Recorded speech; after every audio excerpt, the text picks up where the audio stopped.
Tamil cine talk நேயர்களுக்கு வணக்கம். உங்களோட பேசுவது போல சரவணன். இப்போ நம்ம பார்க்க போகிற வசனம் ரிங் ரிங் அப்படின்ற ஒரு திரைப்படம். இந்த படத்தில்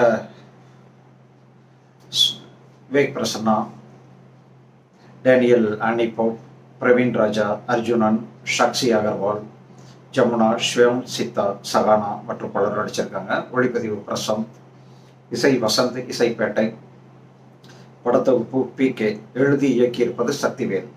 இந்த படமும் கொஞ்சம் நாளைக்கு இந்த வருஷத்துக்கு முன்னாடி உருவான படம் தான். கொஞ்சம் இப்போதான் கொண்டு வந்திருக்காங்க. இப்போதைக்கு மனிதர்களின் வாழ்வு உலகம் முழுக்கவே வாழ்க்கையே செல்ஃபோனில் தான் ஓடுது அப்படின்றாங்க. ஒரு செல்ஃபோனில் தான் ஒரு மனிதர்களின் ரகசியமே, ஒவ்வொரு மனிதர் ரகசியமும் செல்ஃபோன்கள் அடங்கியிருக்கு. ஒரு கணவன் மனைவிக்குள்ளே இருக்கிற ரகசியமும் செல்ஃபோனில் இருக்குது. ஒரு மனைவியின் செல்ஃபோனை கணவன் பார்த்தா அவர் சண்டை வந்துடும். கணவன் செல்ஃபோனை மனைவி தொலைவி பார்த்தாங்கன்னா கண்டிப்பாக அடிதடியே வந்துடும். அவ்வளோ ரகசியங்களும் உள்ளே இருக்குது. ஒவ்வொரு மனிதனின் ரகசியங்கள் உள்ளே இருக்குது. ஆனால் எல்லா ரகசியத்தையும் வெளியில் சொல்ல முடியாது. அதே மாதிரி மனசில் நினைக்கிறதெல்லாம் வெளியில் கொட்ட முடியாது அப்படின்னு எல்லாருமே சொல்லுவாங்க. ஆனால் ஒவ்வொரு மனிதர்களின் தனிப்பட்ட வாழ்க்கை அந்த செல்ஃபோனில் பதிவாயிருக்கு. அந்த செல்ஃபோன் மட்டும் ஒரு நாளைக்கு பொதுவில் வைக்கப்பட்டு விட்டால் என்ன நடக்கும் அப்படிங்கிறத இந்த படத்துடைய சுவாரஸ்யமான ஒரு கதை. 2022 12th மேன் அப்படின்னு சொல்லி ஒரு படம் வந்து மலையாளத்தில் வந்துச்சு. மோகன்லால் நடித்த படம். அந்த படத்தோட கதையாக்கமும் இதே தான். ஒருவேளை இது அந்த படத்தோட பாதிப்பில் எடுத்தாங்களா இல்லை அதுக்கு முன்னாடி உருவாக்கிட்டாங்களான்னு தெரியல. பட் ஒரு சுவையான ஒரு கான்செப்ட் தான். அதை இல்லைன்னு சொல்ல முடியாது.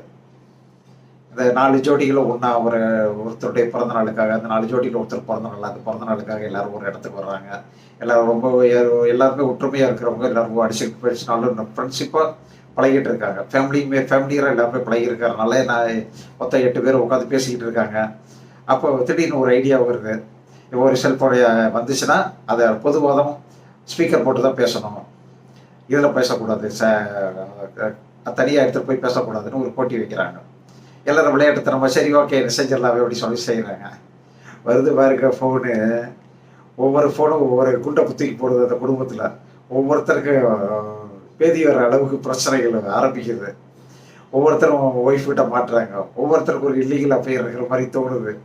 ஒவ்வொருத்தர் நம்மளை மீறி ஏதோ ஒரு தப்பு நடக்குது அப்படின்னு நம்ம ஏமாத்துறாங்க அப்படின்னு சொல்லி ஹஸ்பண்டுகளுக்கு ஒய்ஃப் மேலே சந்தேகம் வருது. ஒய்ஃப்களுக்கு ஹஸ்பண்ட் மேலே சந்தேகம் வருது. இது அவங்க குடும்பத்தையே பிரிச்சிடும் போல இருக்கு, நட்பையே பிரிச்சிடும் போல இருக்கு, ஃப்ரெண்ட்ஷிப்பையே கெட்டுரும் போல இருக்கு. அப்படி ஒரு இழுத்துக்கிட்டு போகுது. இது கடைசியாக எங்கே போய் முடியுது அப்படிங்கிறத இந்த படத்துடைய ஒரு சுவையான ஒரு சுவாரஸ்யமான ஒரு திரைக்கதை. ஒரு நல்ல திரைக்கதை தான், நல்ல கதை தான். நான் இயக்குனர் இன்னும் கொஞ்சம் நல்ல திறம்பட இயக்கி இருந்தால் அந்த படம் இன்னும் கொஞ்சம் நல்லா இருந்திருக்கும். அதனால் இருக்கின்ற வரையில் அவர் கொடுத்த நடிகைகளை வச்சு ஒரு நல்ல விதமாக தான் ஒரு படத்தை கொடுத்துருக்காரு. இன்னும் கொஞ்சம் நல்லா டைரக்ஷன் பண்ணியிருக்கலாம் அப்படின்னு நம்ம சொல்லலாம். ஆனால் அவருக்கு வந்த அளவுக்கு டைரக்ஷன் பண்ணியிருக்காரு. அதே மாதிரி நடித்தவங்களும் யாரும் சோட போகலை. அவங்களால முடிஞ்ச அளவுக்கு டைரக்ஷனை கொட்டியிருக்காங்க. அதில் இப்போ விவேக் பிரசன்னா, ஸ்வயம் சித்தா ஜோடி தான் ரொம்ப பர்ஃபெக்ட். அவங்க இடையில ஒரு கோவம், சண்டை, அதுதான் ரொம்ப ரொம்ப ரொம்ப அதிகமாக பேசப்பட்டிருக்கு. அதிகமாகவும் இருக்குது. அதிகமாக ரசிக்கவும் கூடியதாகவும் அந்த 2 பேரோட மோதல் ரொம்ப அழகாக பண்ணியிருக்காங்க. ஸ்வயம் சித்தா ரொம்ப அழகு. அது அவங்களுக்கு வர இயல்பான கோவம் கரெக்டு தான். விவேக் பிரசன்னா நான் வழக்கம் போல் நம்ம ஆம்பளைகள் என்ன பண்ணுவாங்க, எப்படி நழுவுவாங்க, எப்படி சமாளிப்பாங்க, அப்படியே சமாளித்து பார்க்குறாப்புல. அதெல்லாம் ரொம்ப இன்ட்ரெஸ்டிங்காக இருக்கும்.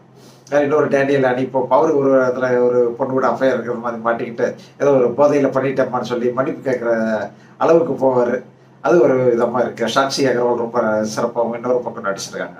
மற்ற ஜோடிகளும் ரொம்ப சிறப்பாகவே நடிக்க வைக்கப்பட்டிருக்காங்க. ஒவ்வொரு கதையும் வரும்போது நமக்கு ரொம்ப சிரிப்பு வரும். கண்டிப்பாக இது ஒரு வில்லங்கத்தில் தான் வந்து முடியும் அப்படின்னு சொல்லி நமக்கே தோணுது. அந்த அளவுக்கு வில்லங்கமான கதை தானே. அது ஒரு நல்ல விதமாக தான் எடுத்திருக்காங்க.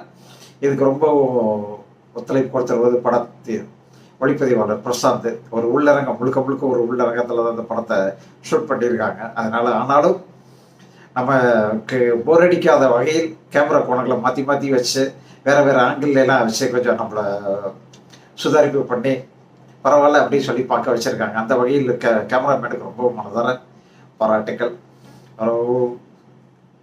இசை, பின்னணி இசை, கொஞ்சம் அந்த காமெடி வர இடத்துல காமெடியும், கொஞ்சம் பயம் வர இடத்துல கொஞ்சம் பயப்படுற மாதிரி கொஞ்சம் லைட்டாக இசையை போட்டு நம்மளை கொஞ்சம் மெருகேற்றிருக்காங்க, பார்க்க வச்சுருக்காங்க. படத்தை ஒப்பாளர் தான் பாவம் எவ்வளோ கஷ்டப்பட்டு பண்ணியிருக்காரு தெரியல. ரொம்ப கஷ்டம். அந்த பண்ணுறது. ஏன்னா அத்தனை வசனம் தான், வசனம் நீண்ட வசனங்கள் தான். படம் பார்க்க பார்க்க போக போக டிவி டிபேட் ப்ரோக்ராம் மாதிரி பேசிக்கிட்டே இருக்காங்க. அது கொஞ்சம் போக போக போக போர் அடிச்சிச்சு நமக்கு. ஆனாலும் புது புது கதை வரும்போது கொஞ்சம் சிரிப்பாக வருது. அது அதிகமான பேச்சு அதை கொஞ்சம் குறைச்சி வச்சிருக்கலாம். ஆனால் இதில் குறைக்கவே முடியாது, கதையே அதை தானே. அதனால் ஆனாலும் இந்த படத்தொகுப்பாளர் கொஞ்சம் சிறப்பாக படத்தொகுப்பை பண்ணியிருக்காரு. இந்த படம் சொல்கிற நீதி வந்து ஒவ்வொரு மனசுக்குள்ளேயும் சில அழுக்குகள், சில அசிங்கங்கள், சில ரகசியங்கள் இருக்கு. நம்ம ரொம்ப பிடிச்சவங்களுக்காக, நம்முடைய ஹஸ்பண்டுக்காக, நம்ம ஒய்ஃபுக்காக சில ரகசியங்களை நம்ம மறைப்பதில் தவறில்லை அப்படின்னு சொல்லி இந்த படத்தில் சொல்கிறாங்க. நிச்சயமாக அதை ஏற்றுக்கொள்ளக்கூடியது தான். ஏன்னா மனசுக்குள்ள நினைச்சதெல்லாம் வெளியில் போட்டோம்னா எல்லா குடும்பமும் அடிச்சுட்டு தான் சாகணும். ஒரு குடும்பத்துக்குள்ள நிம்மதி இருக்காது, ஒரு ஹஸ்பண்ட் அண்ட் ஒய்ஃபுக்குள்ள கூட அந்யோன்யம் இருக்கவே இருக்காது. ஏன்னா வேறு வழி இல்லை, எல்லாருக்குமே ஒரு தனி ரகசியம் இருக்கும். அது அவங்கவுங்களுக்கு தெரியும், அதனால் ஒருத்தர் சொல்ல மாட்டாங்க. வேறு வழியில் இப்படி தான் இணைந்து வாழணும் அப்படின்னு சொல்லி வாழ பழகிக்கணும் அப்படின்வாங்க. அது மாதிரியான ஒரு வாழ பழகி கொண்ட ஒரு சமூகம் இப்படி மாறணும் அப்படிங்கிறத இந்த படத்தில் சொல்லியிருக்காரு இயக்குனர் சக்திவேல். அந்த வகையில் இந்த படம் ஒரு லைட்டாக பாராட்டக்கூடிய ஒரு படம் தான். என்ன கொஞ்சம் நல்ல இயக்கம் இருந்திருந்தால் இந்த படத்தை நம்மளும் வாழ்த்தி பேசியிருக்கலாம்.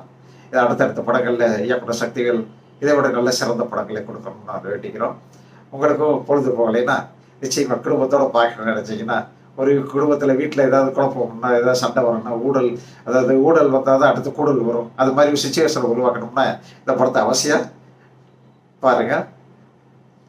ஒரு டைம் பாஸுக்காவது இருக்கும். நன்றி, வணக்கம்.